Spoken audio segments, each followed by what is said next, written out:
Hello and welcome back to We Talk Boxing. So today I'm going to be talking about the fight between Jake Paul versus Anderson Silva. Now this fight took place over the weekend, and you know what I mean, to be honest, I'm not really into the YouTubers fighting, but I did have time for this fight. For me, Anderson Silva is one of my greatest all-time UFC fighters. And obviously I don't really watch UFC as much these days, but when I did watch it, you know what I mean, Anderson was just, you know what I mean, it was mesmerizing to be fair, and I loved watching him. Now, obviously, you know what I mean, I was intrigued to kind of see how this kind of plays out in a boxing bout. But to be honest, it was a fairly good fight between both guys. Obviously, the fight was fought at cruiserweight, and obviously Jake Paul, obviously being the younger man between the two, less experience in the ring or in combat sport compared to his fellow fighter. Obviously, Anderson Silva has had many bouts in MMA, and he's also fought a few times as well as a boxer.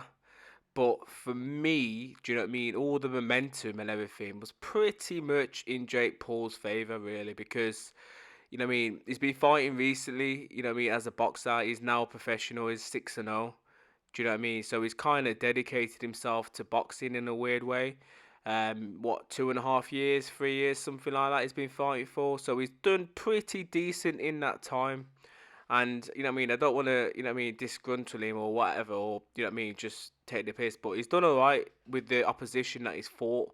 A lot of the people that he has fought today, you know what I mean, have kind of been either retired or older sort of fighters, or coming off losses themselves, or coming from different backgrounds. You know what I mean? Most of them have been like UFC sort of guys and stuff like that. Like, I think on his record, he's fought like Ben Askren, Tyron Woodley. Do you know what I mean? And now obviously Anderson Silva.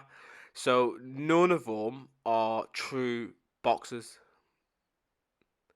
So that's the thing. We're never going to know roughly how good Jake Paul really is until he gets in there with an actual boxer. He is a cruiserweight. You know what I mean? It's very heavy, that is. But he is a cruiserweight. And I'm guessing if he, you know what I mean, if he is going to go forward, you know what I mean, where does he want to go in boxing? You know what I mean? Does he actually want to try and compete for titles?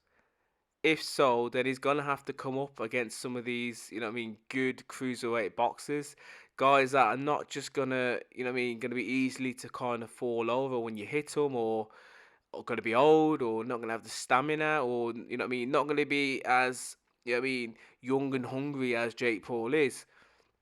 So it's going to be interesting to see how he kind of handles that, you know what I mean, in the future if he does look to go down that route.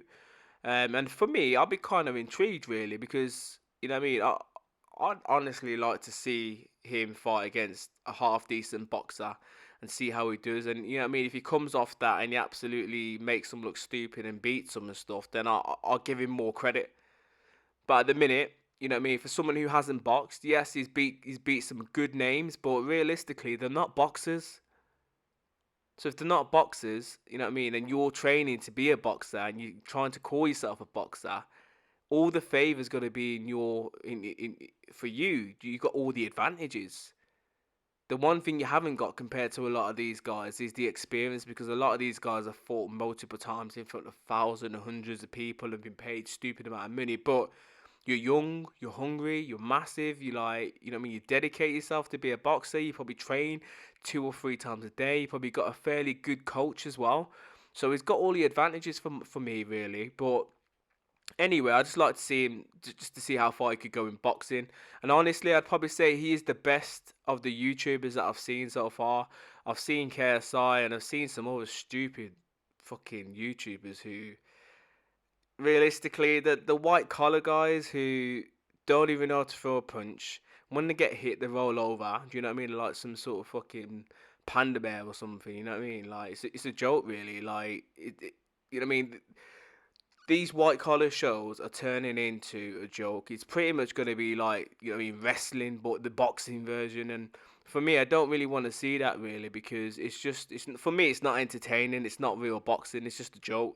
You know what I mean? I watched KSI's event, which probably happened, I think it was about a month ago now or something like that. It was on the zone. And I put it on and I was pissing myself laughing You know what I mean? Guys coming out with some stupid motherfucking names. When they get in the ring, they can't even box. As soon as they get hit, they roll over like a bitch. They start crying. Sorry for my language, but sometimes, you know what I mean? Like, it just frustrates me. You know what I mean? And these guys are getting fair, you know what I mean? A fair, decent whack for some of these fights as well.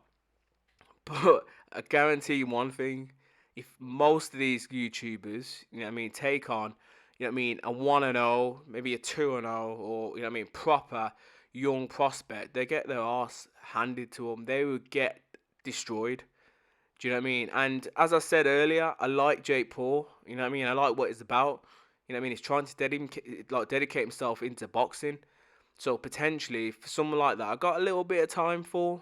Do you know what I mean? And I think that he could potentially do something half decent if he keeps dedicating himself to the craft and tries to take on some fairly good young prospects, and you know what I mean, just to promote himself a little bit better. He doesn't need the money, you know what I mean. But if he wants to have a go in this boxing game, then you know what I mean. I think he could be the best of the best, and at the minute he is the best of the YouTubers.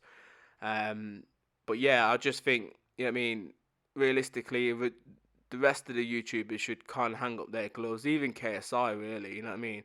This guy's fighting against bombs, man. He had 2 fights in one night, and both of those guys are just fucking pub guys.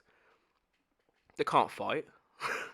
Do you know what I mean? But again, it's one of them, innit? You're, as I say, you can only fight what's in front of you. But I guarantee, if these guys fight against the 1-0, 2-0, proper professional boxer, they get whacked up easily. But anyway, you guys let me know your thoughts. You know what I mean? This is my first video, you know what I mean, regarding these YouTubers fighting. But as I said, you know what I mean, I was quite impressed over the weekend with Jake Paul's victory and how he conducted himself, and you know what I mean, just, you know what I mean, not the whole event, but just between him and Anderson Silva. I thought it was brilliant, really. And I probably will watch his next fight. And hopefully it could be against someone who's got a little bit of a heartbeat, because realistically, what we don't want is Jake Paul, you know what I mean, eventually having another 10 fights or whatever, and him being 16-0 and getting ranked in the WBC is like one of the, you know what I mean, the best prospects, and he hasn't fought anyone. Do you know what I mean? So if he's lucky to take this serious, and he's going to call himself a professional boxer, start getting in there with some proper boxers and build your legacy, build your record. But anyway, I don't want to long it out too much. Let me know your thoughts in the comments below. Do you think Jake Paul's got a future in boxing? Would you like to see him fight against maybe an up and coming, fairly decent prospect? Or would you just prefer him to fight a lot of these old school boys that, you know what I mean, have pretty much been retired for years, drinking 20 pints a day, or not really looking after themselves, or have had more injuries than a motherfucker, really? But anyway, you guys let me know. As always, please subscribe, like, and comment for more boxing related content. Bless.